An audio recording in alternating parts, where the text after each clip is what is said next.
In this video, I'm going to show you how to get Candy Blossom for free in Growing Garden Roblox. So just follow along and I'm going to show you exactly how to get it. Now, the first thing you want to do is unlock the new Easter shop. Now, this is a limited time only because it's Easter right now. So what you want to do is head over here to the middle where you can see this Easter shop and just talk to the Easter lady. And if you're doing this for the first time, to unlock the Easter shop, you will have to basically sell 30 kilograms worth of golden crops or golden fruits to her. Okay, so basically just like this one, I have a gold pear over here. It's about 9 kilos, so you have to sell about 30 kilograms, so I think it's 30 kilogram to her, and after you do that, you'll be able to access the Easter shop.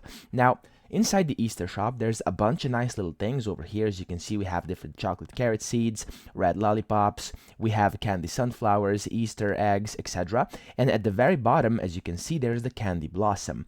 Now, you can get this completely for free. Of course, you will have to buy it once it's in stock, but just like it is with the normal shop over here, as you probably know, if you go to the shop, to the seed shop over there, it will basically require some luck for you to actually get this in stock. So you'll have to keep on checking every hour over here once this resets, and then you'll be able to get the candy blossom eventually. It will get in stock. Likely you'll only be able to get one per every few hours, and then you'll be able to buy it. You don't have to use Robux, you'll just be able to use the in-game cash. Now, I'm not sure how much it costs, however, I don't think it's that expensive, so I think you'll be able to afford it if you have a big garden over here, so you can, of course, get a lot of money quite quickly. So that's how to actually get the candy blossom. That's the only way right now. I hope this video helped you out. If it did, please subscribe to the channel and help me out as well.